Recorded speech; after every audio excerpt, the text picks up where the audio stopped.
First time amid the Assaultgate saga, here's Arvind Kejriwal's version on what happened on the 13th of May. पिछले दिनों आपके ही MP Swati Maliwal ने आरोप लगाए, आपके खिलाफ भी लगाए थे, वो उसका पता नहीं क्या हुआ, लेकिन आपके जो पीए हैं उनके ऊपर लगाए। तो वो हुआ क्या उस दिन? किसी को कुछ पता नहीं है, बहुत सारे different versions are coming out. Can you elaborate a little bit? अब मामला कोर्ट में चला गया है, पुलिस उसकी जांच कर रही है। सो मैं इस पे अभी टिप्पणी नहीं करना चाहूँगा, बिकॉज जो भी मैं टिप्पणी करूँगा उसको उधेड़ के वो it will affect the proceedings. But मैं उम्मीद करता हूँ कि न्याय होना चाहिए, जस्टिस मिलना चाहिए, फेयर इन्वेस्टिगेशन होनी चाहिए। एक इधर इनका पक्ष है, एक उनका पक्ष है, दोनों पक्ष को पुलिस अच्छे से जांच करके और फिर उस पर न्याय होना चाहिए। राघव चड्ढा जी आपके बहुत ही वेल नोन एमपी हैं। वो पर्सनल रीज़न से इंग्लैंड में थे, अपनी इलाज करवा रहे थे, चिकित्सा करवा रहे थे, लेकिन वो बिल्कुल मिसिंग है पूरे कैंपेन में। आ गए थे वहाँ पे साउथ दिल्ली में, भाषण दिया उन्होंने। ठीक है। और आपके जो दूसरे जो एमपीज हैं, जैसे हरभजन सिंह हो गए, उन्होंने भी कोई आपके सपोर्ट में कुछ नहीं कहा है अभी तक, ऑपोजिशन में भी नहीं कहा है, लेकिन सपोर्ट में भी नहीं कहा है। तो इससे चिंता आपको मेरे को क्या चिंता है? मतलब ये मुद्दे ही नहीं है। बीजेपी के पास ये चुनाव जीतने के लिए कोई मुद्दा नहीं बचा कि मतलब ये मुद्दे हैं, इस पे चुनाव जीतना चाहते हैं वो। नहीं, मैं बताता हूँ। हाँ। जनता पता है क्यों नाराज है? जनता के घर का खर्चा नहीं चल रहा, बच्चों की फीस नहीं दी जा रही, 2 टाइम की रोटी नहीं आ पा रही, सब्जी नहीं खरीद पा रही, दाल इतनी महंगी हो गई है, दूध इतना महंगा हो गया, घर में कोई बीमार हो जाए उसका बीमारी का इलाज का खर्चा नहीं है लोगों के पास, घर में बच्चे बैठे हैं, बच्चों के पास रोजगार नहीं है। और बीजेपी कहती है राघव चड्ढा लंदन से नहीं लौटे, और हरभजन सिंह ने अभी तक स्टेटमेंट नहीं दिया, और स्वाति मालीवाल का केस हो गया। अब इसके जरिए बीजेपी लोग इस बात से गुस्सा है कि हमारे को बेरोजगारी और महंगाई इतनी हो गई, और प्रधानमंत्री के मुंह से एक बार नहीं निकला कि महंगाई हो गई, मैं ऐसे महंगाई दूर कर दूंगा तुम्हारी। प्रधानमंत्री के मुंह से एक बार नहीं निकला कि बेरोजगारी हो गई, बेरोजगारी दूर कर दूंगा तुम्हारी। प्रधानमंत्री किन चीजों पे चुनाव लड़ रहे हैं? बंबई जाते हैं, कहते हैं शरद पवार भटकती आत्मा है।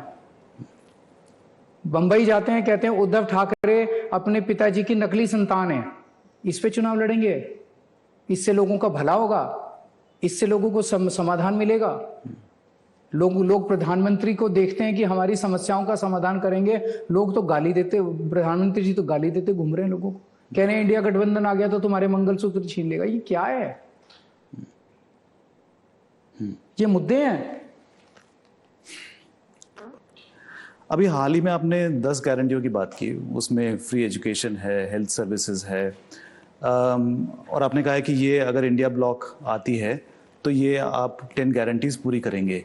लेकिन इसके बारे में आपने अपने अलायंस पार्टनर्स के साथ इस पे डिस्कशन हुई है? मेरी अभी बात नहीं हुई है, लेकिन मुझे लगता है कि किसी को भी इसमें मतभेद होना नहीं चाहिए। बेसिक चीजें मैं कह रहा हूँ, हर गांव में एक अच्छा सरकारी स्कूल बनाएंगे, इतना शानदार बनाएंगे कि प्राइवेट से भी अच्छा होगा, जहाँ पे उस इलाके के हर बच्चे को अच्छी और फ्री शिक्षा मिलेगी। होना ही चाहिए, दिल्ली में जैसे किया है। देश में हर जगह, हर गांव में, हर मोहल्ले में एक मोहल्ला क्लिनिक खोलेंगे, और हर डिस्ट्रिक्ट में एक जिला अस्पताल बिल्कुल बहुत अच्छा शानदार होगा, जिसमें सारी सुविधा। इस देश में पैदा होने वाले हर व्यक्ति का पूरा इलाज मुफ्त किया जाएगा, सारी दवाइयां सब मुफ्त। होना ही चाहिए, कौन मना करेगा? इस देश में हर घर को 24 घंटे बिजली का इंतजाम करेंगे, कोई पावर कट नहीं लगेगा, और गरीबों को फ्री बिजली देंगे। होनी चाहिए, कोई मना नहीं कर सकता। चाइना ने और पाकिस्तान ने जो हमारी जमीनों पे कब्जा किया है, और जो मौजूदा मोदी सरकार उस पर कोई एक्शन नहीं ले रही है, उस जमीन को हम वापस छुड़ाएंगे। क्या स्ट्रेटेजी क्या रहेगी? आपको क्या लगता है कि चाइना ने कब्जा किया और हमारी सरकार कमजोर पड़ी हुई है? हमारी सरकार मानने को भी तैयार नहीं है कि कब्जा किया है, जबकि सैटेलाइट के पिक्चर्स दिखाती हैं कि कब्जा कर रहे हैं और अंदर आते जा रहे हैं। क्योंकि मौजूदा सरकार के दोस्तों का चाइना में इन्वेस्टमेंट है, उनके बिजनेस इंटरेस्ट्स हैं। अगर वो चाइना को आंख दिखाते हैं तो उनके बिजनेस इंटरेस्ट्स अफेक्ट होंगे। इसीलिए हमारी सरकार कमज़ोर पड़ी हुई है। ना हम डिप्लोमेटिक एफर्ट्स में चाइना को वो कर पा रहे हैं, क्योंकि हमें अपने दोस्तों को बचाना है, दोस्तों के बिजनेस को बचाना है, और ना हम अपनी सेना को खुला हाथ दे रहे हैं खुली छूट दे रहे हैं कि भाई करो, वो भी नहीं कर पा रहे। चाइना पिछले 10 साल में हमारे देश के अंदर धीरे धीरे धीरे धीरे कई इलाकों के अंदर अंदर घुस गया। उसके बावजूद भी हमारा आज China is the biggest trading partner with India for the last 2 years। इसके पहले यूएस था। पिछले 2 साल में चाइना के साथ हमारा व्यापार बढ़ता जा रहा है। व्यापार को कम करने की बजाय, चाइना को आंख दिखाने की बजाय कि भाई अगर तुम ठीक नहीं करोगे तो व्यापार खत्म कर देंगे, व्यापार भी बढ़ाते जा रहे हैं, उसको इनाम दे रहे हैं। चाइना हमारी जमीन पे कब्जा करता जा रहा है और हम चाइना को इनाम दे रहे हैं कि और व्यापार लो और व्यापार लो। ये क्या चल रहा है? ये बंद करेंगे। हमारा चाइना के साथ जो रिश्ता होगा वो सबसे प्राइम जो होगा वो सिक्योरिटी और हमारा जो इन बॉर्डर कंसर्न्स हैं उनको पहले सॉल्व करो, उसके बाद ट्रेड की बात करेंगे। इस पे एक सवाल है, आपने कहा कि सैटेलाइट पिक्चर्स दिखाता है कि चाइना अंदर आ गई, लेकिन हमको अपने सरकार में कुछ तो बिलीफ रखना चाहिए। कैसे बिलीव करें अगर सरकार झूठ बोल रही है तो? कैसे बिलीव, अंधविश्वास करें हमारी सरकार के ऊपर? फिर तो एक ही चारा बचता है कि सरकार को वोटिंग के टाइम पे निकाल के बाहर करो और नई सरकार लेके आओ जो सच बोले, जो ईमानदारी के साथ काम करे। एक आपका पर्सनल जर्नी के ऊपर सवाल है। You started off as an activist, आपने एनजीओ चलाया, उसके पहले ब्यूरोक्रेट थे, फिर उसके बाद में राजनीति में आए, लेकिन राजनीति भी आपकी बहुत ही अलग थी और अब आप माने जाते हैं कंज्यूमेट पॉलिटिशियन, मतलब मंझे हुए पॉलिटिशियन हैं। तो ये जो ट्रांजिशन है इसके बारे में बताइए, आप कैसे कैसे फेजेस में आपने अपने आप को बदला? जिस भी रोल में रहो बेस्ट रहो।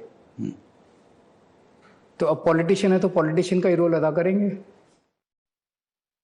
आगे क्या, कितना आगे तक जाना चाहेंगे? मेरा मकसद है देश सुधारना। दिल्ली के अंदर हमने जो काम किए, आज देश की जनता हमें क्यों पसंद करती है? पंजाब में हमें क्यों जीत मिली? हमारे कामों की वजह से।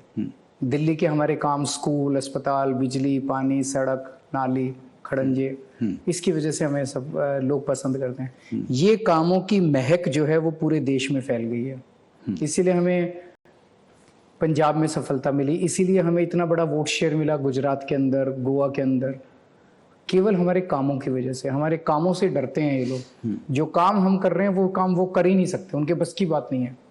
एक आरोप आप पे ये भी, आपकी पार्टी पे ये भी लगाया गया कि पंजाब में आपकी सरकार है, वहाँ पे खालिस्तानियों को कुछ कंट्रोल में नहीं रखा गया और शायद कुछ वो भी है, आपकी कुछ फंडिंग है। प्रधानमंत्री जी ने पंजाब चुनाव के पहले, पंजाब का 2022 में फरवरी में चुनाव हुआ था, डेट मुझे याद नहीं है, उस चुनाव के 3 दिन पहले प्रधानमंत्री जी ने अबोहर में रैली की। उस रैली में याद है क्या बोला था? केजरीवाल देश के टुकड़े करके खालिस्तान बनाना चाहता है और खालिस्तान का प्रधानमंत्री बनना चाहता है। ये यकीन करने वाली बात है? आप बताओ। केजरीवाल देश के टुकड़े करके खालिस्तान बनाना चाहता है और खालिस्तान का प्रधानमंत्री बनना चाहता है। ये तो कोई छोटा सा बच्चा भी इस तरह की बेवकूफ़ी वाली बात नहीं करेगा। तो मतलब वो कुछ भी फेंक देते हैं, खालिस्तानी है, खालिस्तान से फंड आ रहे हैं, ये है वो है। मतलब आम आदमी पार्टी को कुचलने के लिए कुछ भी सरफिरे आरोप लगा देंगे। वही तो मैं कह रहा हूँ, शराब घोटाला ये वैसा ही है, सारे आरोप हमारे ऊपर वैसे ही हैं। झूठे आरोप लगा लगा के ये हमें जेल भेजेंगे, हमारे अकाउंट सीज करेंगे। मैं इनको कहता हूँ फांसी पे चढ़ा दो केजरीवाल को। अगर आपको फांसी पे चढ़ाने से आप सोचते हो आम आदमी पार्टी खत्म हो जाएगी, आम आदमी पार्टी अब पार्टी नहीं है, एक विचार है। एक केजरीवाल मरेगा, 100 केजरीवाल पैदा हो जाएंगे। आपके 2 बच्चे हैं, उन पे क्या बीत रही है कि जब पता है कि पापा जेल जाने वाले हैं? उनको तो वो लगता है, वो सुनीता जी तो she is a brave woman, she is strong, brave woman. बच्चे भी ब्रेव हो रहे हैं। जी। जाने से पहले एक आखिरी सवाल, जून 4 को आपकी प्रेडिक्शन क्या है, बता दीजिए कि किस तरह के नंबर्स निकल के आएंगे? मुझे लगता है कि अब धीरे धीरे इंडिया गठबंधन 300 की ओर जा रहा है। अपने दम पे इंडिया गठबंधन को बहुमत मिलेगा और हम एक अच्छी और स्थिर सरकार देंगे।